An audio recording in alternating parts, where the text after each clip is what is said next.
Alright, let's be real for a second. You want to get smarter.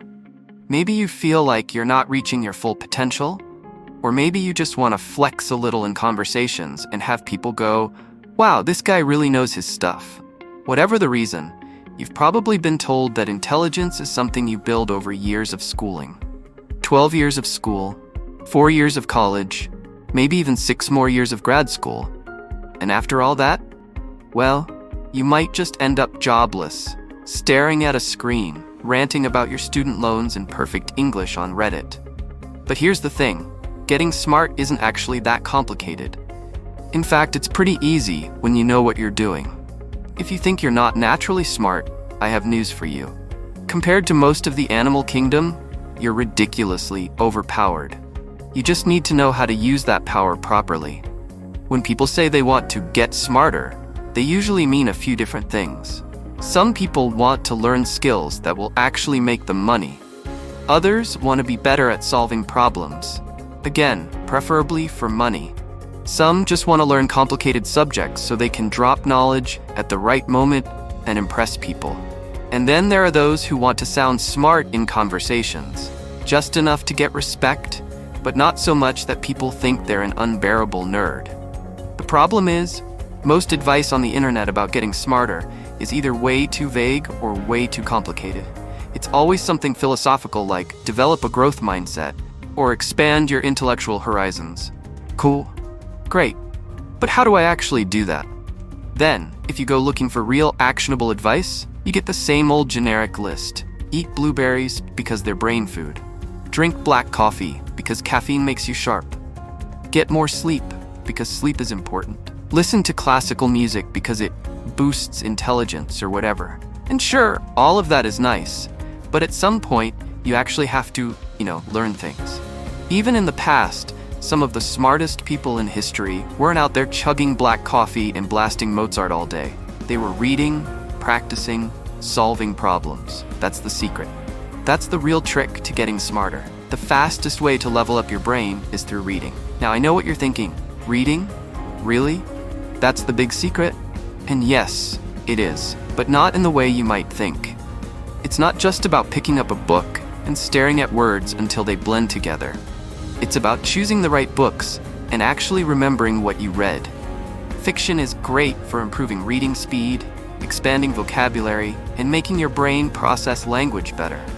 Plus, if you read a lot of dialogue, it almost feels like you have friends, which is a nice bonus. But most people who want to get smarter dive straight into non-fiction.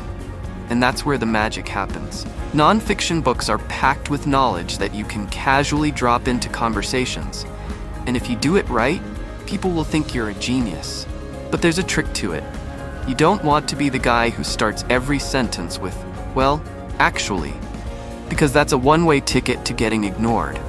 Instead, you want to weave information into conversations naturally.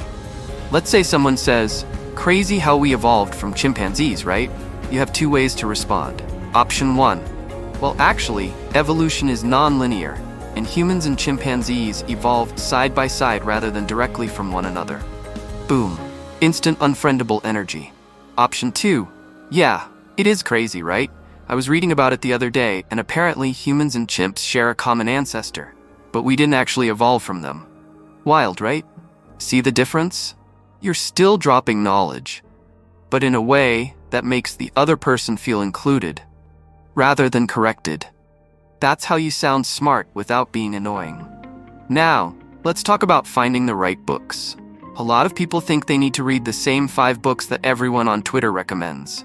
But honestly, you don't have to force yourself through the 48 Laws of Power or Think and Grow Rich just because some influencer said so. Instead, just think of a topic you're interested in. Google best books on topic and pick one that looks good. And hypothetically speaking, if your finger accidentally slipped and you accidentally ended up on a certain website, you might find a way to read it for free. But I didn't tell you that. Okay, so you've got a book. Now what? How do you actually remember what you read? The answer is simple. Use it. If you read about something, apply it as soon as possible. If you read a book about cleaning, clean a room right after. Doesn't even have to be your room. Just find one. If you read about jump-starting a car, Visualize yourself doing it. Even if you don't have a dead car battery lying around, mentally walk through the process. Your brain will treat it as if it actually happened, and boom, you'll remember it when you need it. This is basically how school works.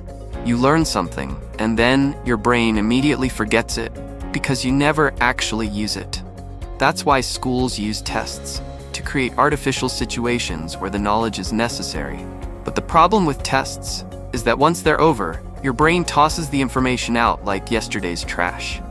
Some people try spaced repetition, flashcards, mind mapping. Sure, those can help, but the absolute best way to make information stick is by doing practice questions. If you don't have any, make your own. Imagine you're hanging off a cliff, and the only way to survive is by naming all the parts of a human cell. Now your brain is convinced that this knowledge is crucial. At the end of the day, intelligence isn't about how many books you've read or how many facts you can memorize. It's about making information useful to you. The smartest people aren't the ones who know the most. They're the ones who know how to use what they know. And if you're really serious about leveling up your brain, well, there may or may not be a certain website where you can accidentally download free textbooks on literally any subject. But before you go accidentally doing that, I'm collecting donations in the form of subscribes to fund the next video. So, consider making a small contribution.